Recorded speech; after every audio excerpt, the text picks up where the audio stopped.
Kajian ilmiah.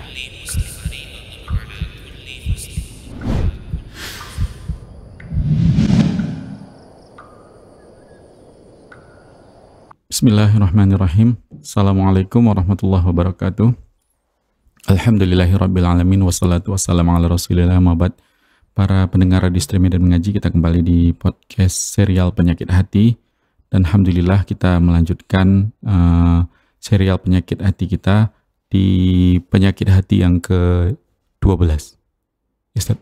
Ya. Alhamdulillah. Dan Alhamdulillah juga sudah bersama kita guru kita Ustaz Abu Saib Hafizul Ta'ala, dan yang seperti biasa nanti akan memberikan faedah terkait pembahasan di podcast serial Penyakit Hati.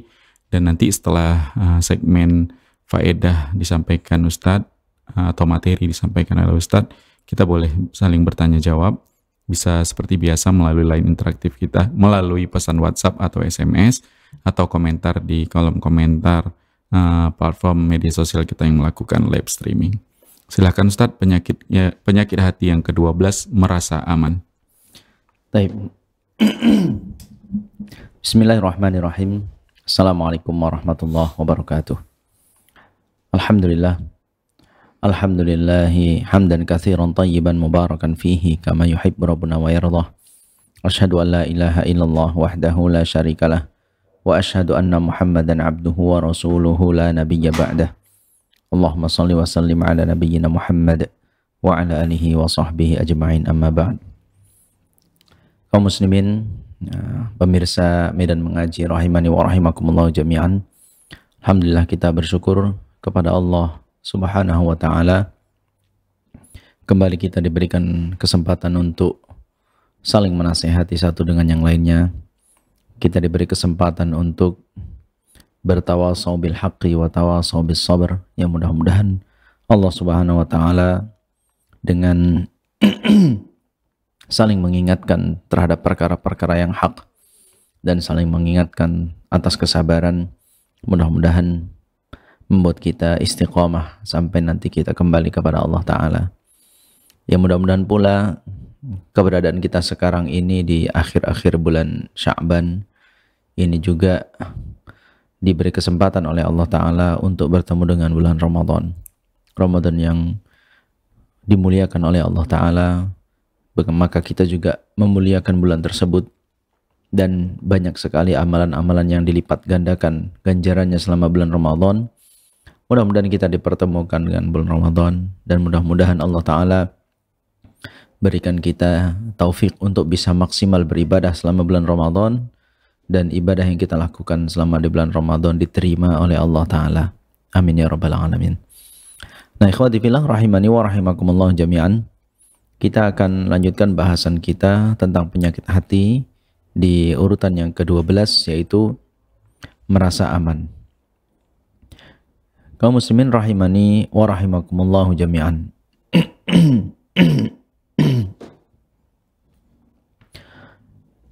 Sebelum masuk ke pembahasan ini, ada 3 rukun yang mesti ada pada diri kita saat kita beribadah kepada Allah Ta'ala. Rukun pertama adalah mahabbah, rasa cinta kita kepada Allah Ta'ala. Yang kedua adalah ar-roja, berharap kepada Allah Ta'ala. Lalu yang ketiga adalah al-khawf, takut kepada Allah Ta'ala. Al-mahabbah, rasa cinta kita kepada Allah Ta'ala, landasannya adalah begitu kita bersyukur kepada Allah Ta'ala atas banyak nikmat yang diberikan Allah Ta'ala. Diberi kesempatan, dipilih untuk menjadi orang-orang yang berhak masuk ke dalam surga. Padahal kita tahu, seandainya Allah Ta'ala berkehendak, kita bisa saja dijadikan bagian dari sampah-sampah yang tak dihargai sama sekali. Bisa saja kita dijadikan dari kotoran-kotoran yang tidak sama sekali dimuliakan oleh siapapun dan apapun. Ya. Namun ternyata Allah Ta'ala pilih, kitalah orangnya. Ya, kitalah orangnya dari sekian juta yang keluar, ya kan, yang keluar dari sperma orang tua kita, namun kita yang dipilih untuk menjadi manusia. Sisanya semua menjadi kotoran. Maka ini diantara yang perlu kita syukuri, kemudian setelah itu pun Allah Ta'ala banyak berikan kita kenikmatan-kenikmatan, maka ini semua yang membuat kita sangat mencintai Allah Ta'ala. Karena tidak ada satupun kebutuhan kita kecuali Allah lah yang telah memberikan semua itu tanpa kita bersusah payah, tanpa kita harus melaksanakan hal yang sangat berat, namun ternyata Allah Ta'ala datangkan begitu saja, mudah bagi kita untuk mendapatkannya. Kemudian rasa harap kita adalah karena benar-benar kita tidak ingin menjadi semua yang kita lakukan ini sia-sia. Kita berharap semua yang kita lakukan ini punya balasan kebaikan, sehingga kita berharap dikembalikan lagi ke surga, karena asal kita sebenarnya adalah dari surga. Nenek moyang kita atau bapak kita Nabi Adam alaihi salam, beliau diciptakan dan pertama kali tinggal adalah di tempatnya di surga. Namun karena kemaksiatan yang dilakukan, akhirnya keluar ke bumi ini sebagai tempat pengasingan, sebagai tempat menjalani hukuman, sebagai tempat untuk diuji ulang. Apakah berhak kembali ke surga atau justru akan berada di dalam neraka. Semoga Allah Ta'ala masukkan kita ke surganya yang mulia.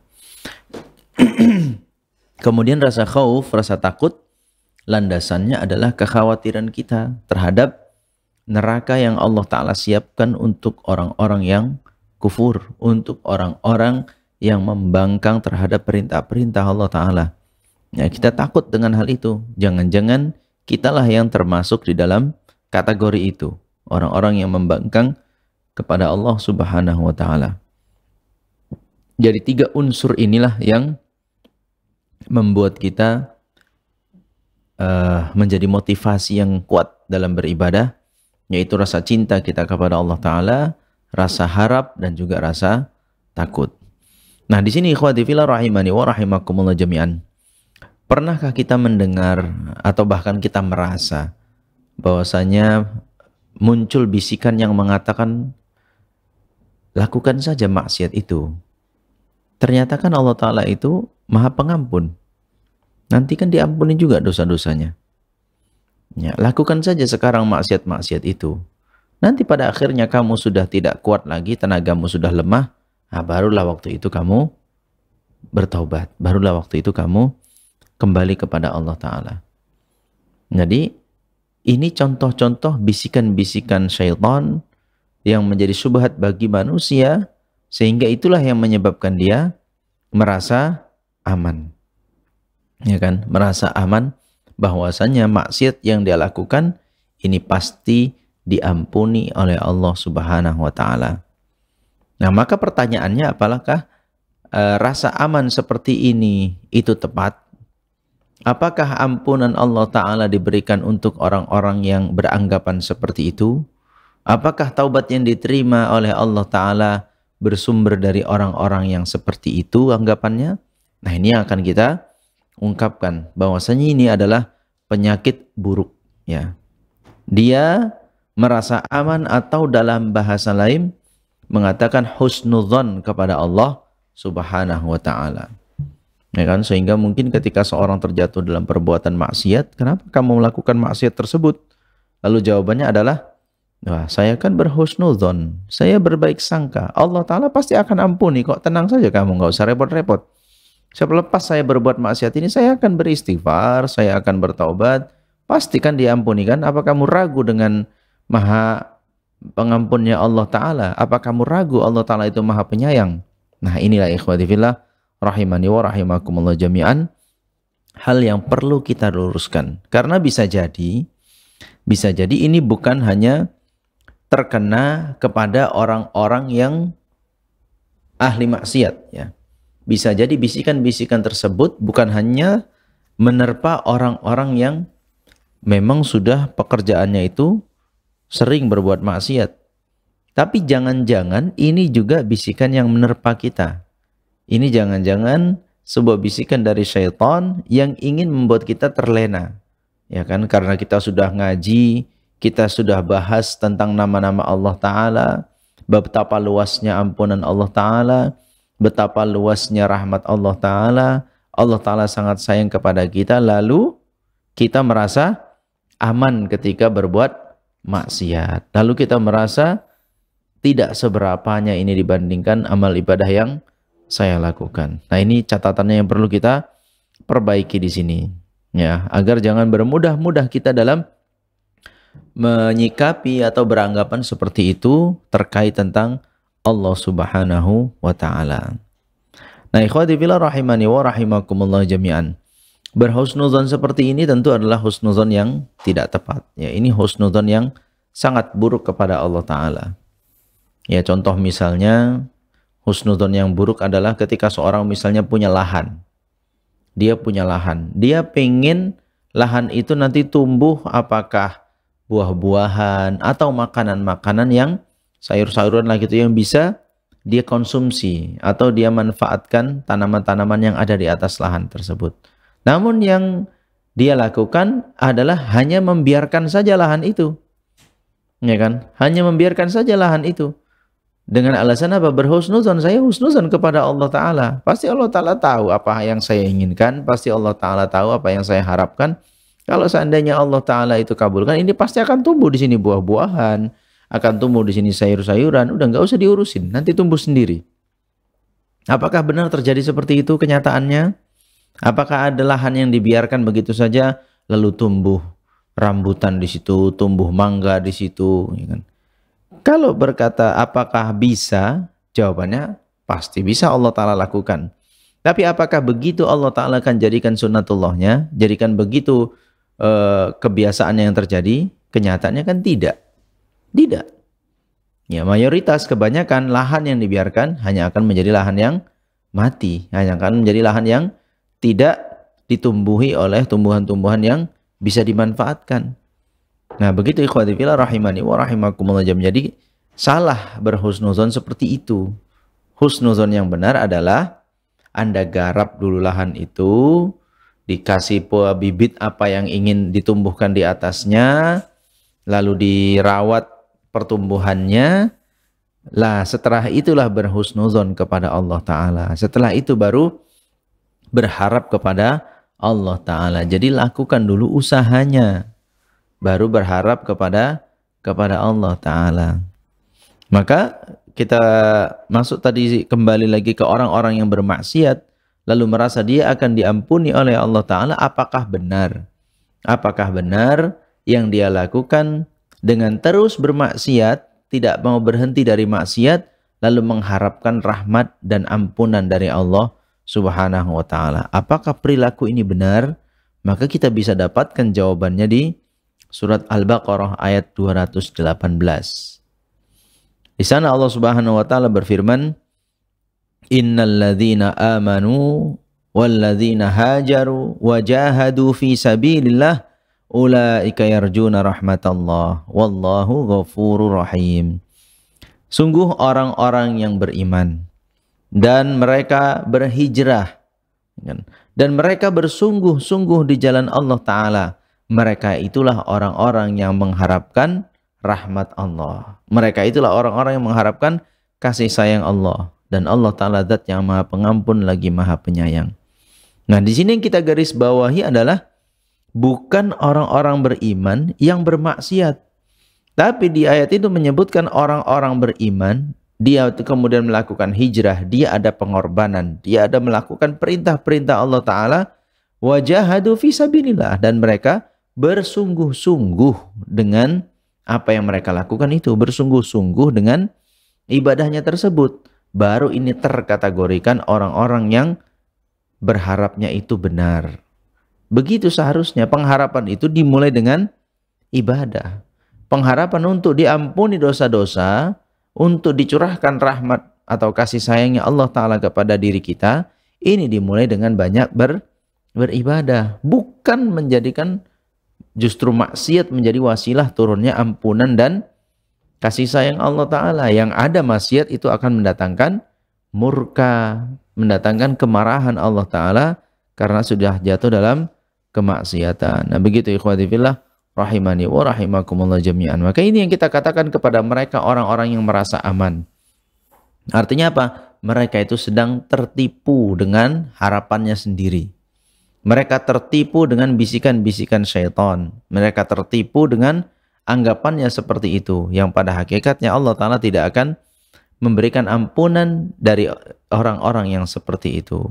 Maka hati-hati sebagaimana di surat Luqman ayat 33 Allah Ta'ala berfirman, "Fala taghurrannakumul hayatud dunya wa la yaghurrannakum billahil gharur." Dan janganlah kalian tertipu terhadap kehidupan dunia, dan jangan pula kalian tertipu terhadap sikap kalian yang salah memahami tentang Allah Ta'ala sehingga kalian benar-benar tertipu. Benar Allah Ta'ala itu Maha Pengampun.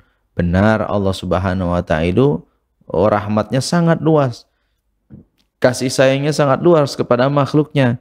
Tapi cara mendapatkannya bukan dengan bermaksiat. Bukan dengan dilandasi perbuatan maksiat kepada Allah Subhanahu wa Ta'ala. Maka hati-hati ya. Yakinlah itu hanya bisikan-bisikan syaitan. Itu hanya janji-janji syaitan yang menyatakan kita akan diampuni, yang menyatakan kita akan disayangi. Ya, hati-hati sebagaimana Allah Ta'ala firmankan di surat An-Nisa ayat 120. Ya'iduhum wa yumannihim wa ma ya'iduhum syaitanu illa ghurura. Syaitan itu memberi mereka janji dan harapan. Dan tidaklah syaitan itu berjanji kecuali itu hanya tipuan semata. Ya. Dan di surat Al-Hijr ayat 49 dan 50 kita bisa baca firman Allah Ta'ala, Nabbi ibadi anni anal ghafurur rahim. Kabarkan kepada hambaku bahwa aku adalah zat yang maha pengampun lagi maha penyayang. Wa anna adzabi huwal adzabul alim. Dan sesungguhnya azabku itu adalah azab yang sangat pedih. Maka di sini kita dalam mengolah hati kita ketika beribadah kepada Allah Ta'ala, ini yang harus dibedakan. Kapan kita naikkan rojak kita, husnuzon kita kepada Allah Ta'ala, kapan kita menaikkan rasa khauf kita. Saat kita sudah beramal, saat kita sudah melakukan perintah, maka di sana tinggal rojaknya. Berharap moga-moga amalan itu diterima, moga-moga amalan itu bisa mendatangkan kasih sayang Allah Ta'ala sehingga kita diizinkan masuk ke dalam surga. Namun kalau kita sedang ingin bermaksiat, jangan rojaknya yang dinaikkan. Yang dinaikkan adalah khaufnya, takutnya. Yang kita ingat ketika kita ingin terjatuh dalam perbuatan maksiat adalah tentang nerakanya Allah, tentang azabnya Allah Ta'ala. Betul di satu sisi Allah Ta'ala maha pengampun lagi penyayang. Tapi ingat di sisi lain Allah Ta'ala itu azabnya sangat pedih. Syadidul adab. Sangat pedih sangat pedih kalau mengadab orang-orang yang durhaka kepadanya. Ya. Nah, maka kita bisa juga ambil pelajaran di surat Thaha ayat 82. Allah Subhanahu wa Ta'ala berfirman, "Wa inni laghaffarul liman taba wa amila salihah." Ya. Wa inni laghaffarul liman taba wa amana wa amila salihan tsumma ihtada. Sungguh aku ini maha pengampun bagi siapa? Bagi orang-orang yang bertaubat dan beriman serta beramal soleh. Ini maha ampunnya Allah Ta'ala, maha memberi ampunnya Allah Ta'ala ini kalau hanya hamba-hamba yang bertaubat. Orang dikatakan bertaubat itu kalau dia berhenti dari maksiatnya. Kalau dia sudah menyelesaikan semua memberhentikan dirinya dari semua yang membuatnya jatuh ke dalam kemaksiatan. Ya, inilah yang berfungsi maha pengampunnya Allah Ta'ala bagi mereka. Namun bagi orang-orang yang berbuat maksiat terus menerus, ini belum tentu mendapatkan janji ampunan dari Allah Subhanahu wa Ta'ala. Di surat lain juga, misalnya di surat Al-A'raf ayat 156 dan 157. Allah Subhanahu wa Ta'ala berfirman, "Wa rahmati wasi'at kulla syai' fasa'aktubuha lil ladzina yattaquna wa yu'tuna az-zakata wal ladzina hum bi ayatina yu'minun." Ya, rahmatku itu meluas sampai mencakup segala sesuatu, meliputi segala sesuatu rahmat Allah Ta'ala. Dan aku akan tuliskan itu, aku tetapkan itu untuk hamba-hamba yang bertakwa, menunaikan zakat, dan mereka orang-orang yang beriman terhadap ayat-ayatnya. Alladzina yattabi'una rasulan nabiyyal ummiyal ladzi yajidunahu maktuban 'indahum fit Taurati wal Injil. Yaitu mereka adalah orang-orang yang mengikuti rasulnya, ya, yang mengikuti utusannya, yang utusannya ini orang yang buta huruf, dan mereka mendapatinya tertulis nama beliau, kisah beliau itu tertulis di dalam Taurat dan Injil. Nah ini ikhwati fillah rahimani wa rahimakumullah jami'an. Yang kita garis bawah ini apa? Rahmat Allah Ta'ala itu lilladzina yattaquna wa yu'tuna zakata walladzina hum bi ayatina yu'minun. Jadi rahmatnya Allah Ta'ala itu untuk hamba-hambanya yang bertakwa. Artinya apa? Menjalankan perintahnya serta menjauhi larangannya. Inilah hamba yang bertakwa kepada Allah Ta'ala yang dijanjikan mendapat kasih sayangnya. Namun bagi orang-orang yang terus terjatuh dalam kemaksiatan, ini tidak akan jauh dari rahmat Allah Subhanahu wa Ta'ala. Nah, maka hati-hati ya, hati-hati dengan kita merasa aman, yang merasa diri ini umurnya masih panjang, sehingga kita ditanya tentang ibadah, bawaannya jawabannya nanti kalau sudah tua, nanti kalau sudah tua. Padahal kita tahu untuk mati itu tidak harus tua, baru mati. Tapi banyak juga bahkan masih kecil, masih bayi pun sudah meninggal dunia. Maka lama hidup itu tidak menjadi penentu panjang atau pendeknya usia. Maka kita itu kan terbagi menjadi tiga. Diri kita itu terbagi menjadi tiga. Kita yang di masa lalu, kita yang saat sekarang ini, dan kita yang akan di masa depan. Kita yang masa lalu itu sudah berlalu, nggak mungkin lagi dirubah. Sedetik pun dari masa lalu itu yang sudah terjadi tidak akan pernah bisa diulang kembali. Nah, sekarang yang sangat berperan dan dominan itu adalah kita yang sekarang. Kita yang sekarang ini yang menentukan apakah yang masa lalu itu mau disikapi terus-menerus, ya kan? Apakah yang masa lalu itu harus diingat-ingat terus, atau masa lalu itu ada sebagian yang harus diabaikan. Ya, hanya menyerahkan diri pasrah kepada Allah Subhanahu wa Ta'ala. Adapun kita yang hari ini, ya hari ini. Apa yang kita lakukan, apa yang kita bicarakan, apa yang kita usahakan hari ini semua itulah diri kita di hari ini. Lalu ada di sana kita di hari esok. Ya, ini semua hal yang misteri. Karena bisa saja kita merencanakan untuk melakukan 1-2 perbuatan. Namun pada akhirnya ini semua nanti kembali kepada Allah Ta'ala. Tidak ada sama sekali di luar dari kehendak Allah Ta'ala. Pasti semuanya itu terjadi atas kehendak dari Allah Subhanahu wa Ta'ala. Begitu ya ikhwati fillah rahimani wa rahimakumullah jami'an. Jadi di sini kita ingatkan kembali bahwasanya hati-hati, ya kan, hati-hati. Saat kita terfikir untuk maksiat, tidak tepat kalau kita memikirkan tentang kasih sayang dan ampunan dari Allah Ta'ala. Justru ketika kita ingin terjatuh dalam perbuatan maksiat, yang kita ingat adalah azabnya, baik azab ketika di alam barzakh maupun azab ketika di dalam neraka nanti oleh Allah Ta'ala. Ya, adapun roja, harapan yang baik itu ketika kita beramal soleh, ya, ketika kita melaksanakan perintahnya, ya, ketika kita sholat, ketika kita membayar zakat dan lain sebagainya. Ingatlah akan hal-hal yang membuat kita termotivasi. Ingat tentang surga, ingat tentang ganjaran di sisi Allah Ta'ala dan lain sebagainya. Janji-janji yang Allah Ta'ala sebutkan baik melalui lisan secara langsung ataupun melalui hadis Nabi Sallallahu Alaihi Wasallam. Nah, demikian ya ikhwati fillah rahimani wa rahimakumullah jami'an. Mudah-mudahan Allah Ta'ala lindungi kita dari hati yang merasa aman dari azab Allah Ta'ala, merasa aman dengan ampunan Allah Ta'ala, merasa aman dengan rahmatnya Allah Ta'ala. Ini tidak benar. Ya, tidak benar kalau itu diarahkan kepada perbuatan maksiat yang ingin dilakukan. Tapi demikian ikhwati fillah rahimani wa rahimakumullah jami'an. Mudah-mudahan bermanfaat. Aqulu qouli hadza wa astaghfirullah li wa lakum innahu huwal ghafurur rahim. Baik Ustaz, jazakumullah khairan Ustaz. Mungkin kita langsung ke pertanyaan yang tertunda Ustaz di pekan lalu. Ya. Assalamualaikum warahmatullahi wabarakatuh. Waalaikumsalam. Semoga Ustaz selalu dalam lindungan Allah dan semoga Ustaz selalu dirahmati Allah dan dimasukkan ke dalam surganya Allah. Amin. Amin ya Rabbal.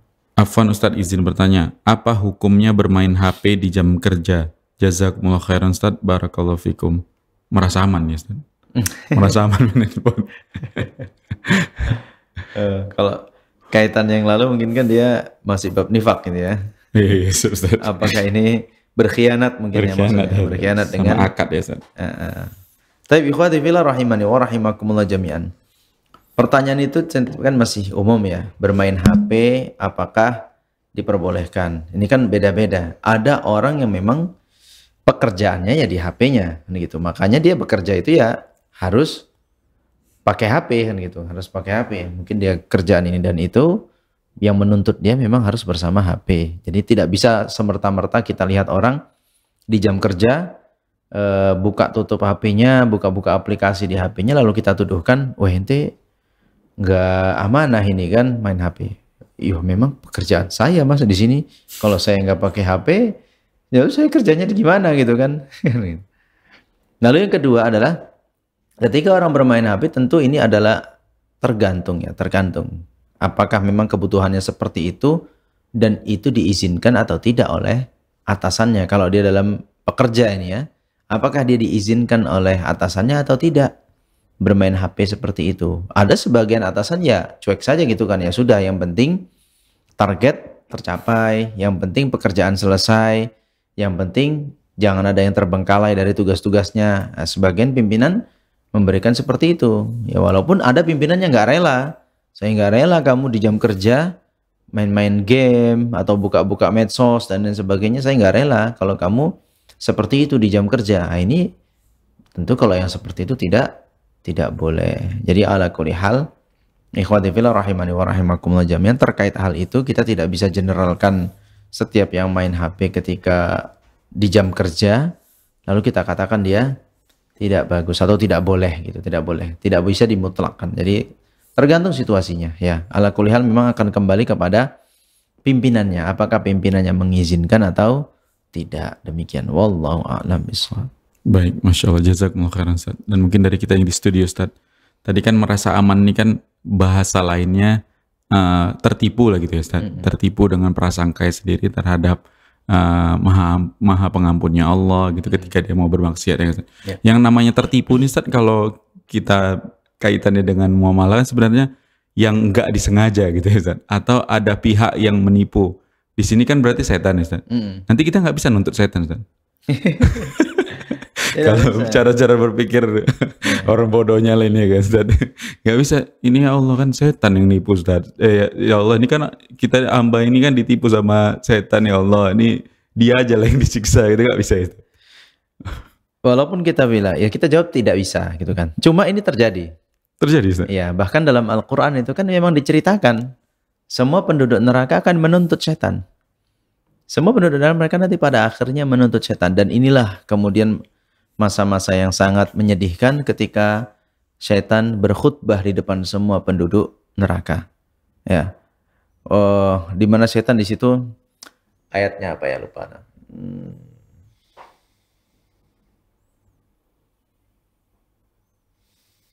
Mohon maaf ya, saya lagi lupa nih ayatnya bunyinya. Tapi intinya seperti ini. Setan mengatakan, saya hanya memberikan janji-janji kepada kalian. Saya hanya menyampaikan kepada kalian. Tapi janji saya itu dusta. Sementara janji Allah Ta'ala itu pasti terjadi. Dan saya tidak pernah memaksa kalian. Kalian yang mengikuti anjurannya. Gitu. Dan ini kan fakta. Setan itu ketika dituntut, betul dituntut nanti. Ya Allah, gara-gara setan ini, gara-gara godaannya lah kami masuk ke neraka. Tapi setan akan menjawab seperti itu. Artinya memang siapa rupanya di antara kita yang berbuat maksiat itu gara-gara dipaksa oleh setan? Coba, ya kan? Kalau ada yang merasa berbuat maksiat dipaksa oleh setan, silahkan lakukan tuntunan itu. Tapi kalau yang terjadi adalah setan cuma bisik-bisikkan saja, gaskan, ambil, lakukan, nggak aman tuh, bisa tuh. Lalu kita, kan? Nah, kita iya kan? Berarti yang memutuskan siapa? Kan bukan setan yang putuskan. Anda sendiri yang putuskan. Sehingga apa yang mau dituntut? Ya gitu. Apa yang mau dituntut? Ujung tombaknya kan Anda yang melakukan, gitu kan. Kalau setan hanya membisiki lalu Anda putuskan nggak lakukan, pasti nggak terjadi. Ya kan? Bagaimanapun setan berupaya memberikan godaan-godaannya, kalau kita orang-orang yang beriman, yakin akan janji-janji Allah Ta'ala, dan kita merasa itu adalah godaan setan, pasti nggak akan kita lakukan. Ya kan? Tapi terkadang kita mengesampingkan itu tadi. Mengesampingkan Allah Ta'ala, justru malah mendengarkan bisikan setan. Nah inilah yang akan membuat dia tertipu. Itulah tertipunya itu, ditipu oleh setan Sehingga dia melakukan hal-hal yang padahal setan tidak sama sekali memaksa orang. Nggak ada kan? Nggak pernah setan itu orang mencuri itu wah digerakkan itu kan kayak kesurupan itu kan lalu nyuri gitu kan. Lalu berbuat maksiat kan nggak ada.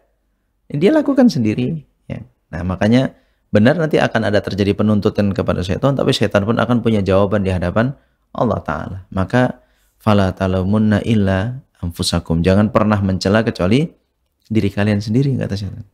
Cela diri kalian sendiri. Kenapa mau gitu kan? Demikian. Wallahu a'lam bishawab.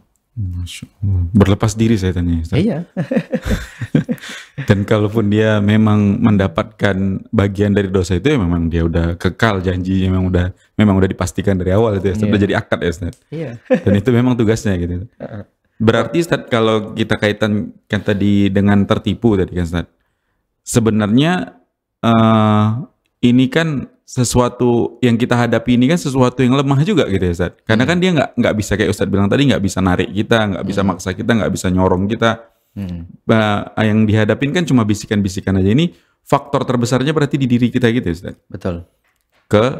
Ke soal pemahaman kita terhadap Allah atau ada hal lainnya Ustaz yang perlu dibangun gitu Ustaz, hingga akhirnya benteng kita itu sangat tipis, akhirnya kita dengan lawan yang sebenarnya udah nyata-nyata menjadi musuh kita ini aja kita bisa tertipu gitu Ustaz. Anda baru ingat ayatnya. Oh, siap. Allah Ta'ala berfirman, wa qala asyaitanu lamma qudiyal amru innallaha wa'adakum wa'dal haqqi wa wa'adtukum fa akhlaftukum wa ma kana li 'alaikum min sultanin illa an da'autukum fastajabtum li fala talumuni walumu anfusakum ma ana bimusrikhikum wa ma antum bimusrikhi inni kafartu bima asyraktumuni min qabl innadh dhalimina lahum adzabun alim. Itu khutbahnya syaitan nanti. Lalu syaitan mengatakan ketika semua sudah diputuskan, semua yang masuk neraka, yang masuk surga. Lalu dia mengatakan sesungguhnya Allah Ta'ala berjanji kepada kalian, ya kan? Dan Allah Ta'ala tepati janji itu. Sementara aku juga berjanji kepada kalian, tapi aku ingkari janjiku itu semua. Dan sesungguhnya aku tidak punya kuasa sama sekali. Ini kata setan. Wa makana li 'alaikum min sultanin. Aku tidak punya kuasa sama sekali terhadap diri kalian. Kecuali aku hanya menyampaikan dan menyampaikan, mengajak dan mengajak. Lalu kalian yang mengikuti ajakanku. Janganlah kalian mencela aku, celalah diri kalian sendiri. Sungguh aku tidak bisa mempertanggungjawabkan perbuatan kalian, sebagaimana kalian juga tidak mempertanggungjawabkan amal perbuatanku. Ya. Nah itu ikhwati fillah rahimani wa rahimakumullah jami'an. Artinya, ini mungkin kalau setan itu diibaratkan marketing maksiat kan itu kan. Dia marketing maksiat. Ya. Kita tahu ilmu marketing itu kan harus kuat ya kan. Bagaimana dia mempengaruhi orang yang awalnya tidak menginginkan barang tersebut sampai pada akhirnya dia putuskan beli kan itu kan. Sampai akhirnya dia putuskan mau. Nah, begitulah yang dilakukan oleh setan. Dia cuma marketing saja. Artinya kalau kita tahu ilmu marketing ya kan, dan kita tahu bagaimana cara menjawab ajakan-ajakan itu, insya Allah kita bisa lebih selamat kan itu kan, tidak tertipu. Walaupun tentu ilmu marketing ini kan berlevel-level juga. Anda tidak kena dengan marketing yang biasa-biasa, Anda akan didatangi marketing yang lebih jago lagi kan gitu ya. Makanya setan yang mengajak para ulama untuk bermaksiat itu jauh lebih kuat dibandingkan setan yang menggoda sekelas-kelas kita. Kalau sekelas-kelas kita mungkin marketingnya pakai cara-cara biasa saja. Tapi kalau sudah para ulama itu ada eksekutif marketing. Iya, dia lebih senior lagi gitu kan, lebih. Ya makanya kalau dulu zaman Nabi SAW kan setan itu bahkan sampai mewujudkan diri kan itu kan untuk menjerumuskan manusia itu, sampai setan itu hadir di rapatnya kafir Quraisy kan itu kan, sampai harus hadir di rapat gitu kan untuk memberikan usulan pembunuhan kepada Nabi SAW, karena itu idenya nggak muncul dari siapa-siapa. Dia yang kasih usulan itu baru masuk kan itu kan, ini baru pas gitu. Nah sampai seperti itu dulu gitu kan, karena dia hadapi adalah Nabi dan para sahabat ya kan. Jadi sampai setan itu harus hadir bersama orang-orang kafir. Kalau sekarang setan mungkin tidur-tiduran aja gitu. Tidur-tiduran aja dia, kroco-kroconya aja yang dikirim, dia nyantai-nyantai aja gitu kan. Siapa yang mau digoda? Wahyudi katanya. Ah itu kirim aja. Yang kemarin baru lulus SD, anak-anak kita tuh suruh godain, selesai itu. Beda memang. Nah, maka kitanya harus upgrade gitu. Kitanya harus upgrade tentang godaan-godaan setan ini. Jadi jurus-jurus marketingnya juga harus kita pelajari. Ini seperti inilah yang sudah kita bahas ini. Berarti ini kan salah satu jurusnya setan, ya kan, bisikan-bisikan merasa udah lakukan saja maksiatnya, besok-besok tobat gitu kan. Lakukan saja, nanti kan Allah diampuni juga oleh Allah Ta'ala. Nanti udah tua baru tobat, nanti kan ntar lagi sholat, habis sholat nanti kau berzikir, minta ampun kan diampuni dosamu, dan lain sebagainya. Begitulah setan. Nah, ini kalau kita sadar ini adalah jurus-jurus marketingnya setan. Nah, dengan berilmu minimal kita sudah ngerti, ya ini pasti nih, udah mulai nih cara-cara masuk nih kan, marketing setan ini masuk nih. Kita harus punya jawabannya gitu kan. Misalnya apa? Diiming-imingi dengan nanti setelah ini sholat, ya kita bisa jawab, ya kalau nanti sholat, ya kalau ini di jalan nanti ditabrak oleh mobil, wah nggak jadi sholat kan, nggak jadi mohon ampun ya kan, gawat gitu kan.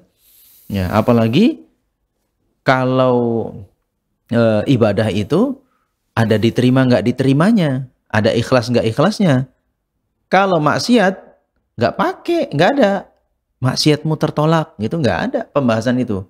Ini adalah ciri-ciri maksiat-maksiat yang tertolak. Ini maksiatnya nggak ikhlas, kan nggak ada gitu ya. Kalau maksiat itu langsung aja tertulis gitu kan, langsung tertulis begitu berbuat maksiat. Malah ibadah yang kita lakukan terkadang tertolak, terkadang nilainya nggak ada kan gitu kan, terkadang tak terkabul gitu kan, atau terkadang tidak dianggap oleh Allah Ta'ala. Ada sebabnya, mungkin karena kita nggak ikhlasnya, kurang ikhlasnya, atau karena cara ibadahnya dan lain sebagainya. Nah, di sini yang membuat kita punya jawaban terhadap bisikan-bisikan syaitan tersebut. Nah, maka langkah pertama adalah belajar tentunya. Kuatkan ilmu, kuatkan pengetahuan. Artinya kan semakin seorang mengenali musuhnya, semakin dia akan berpeluang besar memenangkan pertandingan. Itu semakin Anda jahil terhadap musuh Anda, maka semakin besar pula peluang Anda kalah dengan musuh Anda. Dan iblis serta bala tentaranya syaitan ini adalah musuh kita yang nyata, ya kan, yang harus benar-benar kita jadikan musuh. Maka kenali musuh, ya kan, kenali musuh itu bagaimana trik-trik yang dia lakukan, dan Allah Ta'ala sudah bongkar semua, banyak bongkar makar-makar syaitan di dalam Al-Quran, dan di Nabi SAW juga. Bahkan ada karya seorang ulama, Al-Imam Ibnul Qayyim rahimahullah, yang membahas tentang talbis iblis, ya kan. Itulah ilmu marketingnya iblis, dibongkar semua di situ. Ya, kalau kita sempat bisa membaca dan membahasnya satu persatu, insya Allah kita akan ngerti kapan kita sedang digoda, kapan kita sedang diajak untuk berbuat maksiat. Demikian ya. Wallahu a'lam bishawab. Baik Ustaz, jazakumullah khairan Ustaz. Dan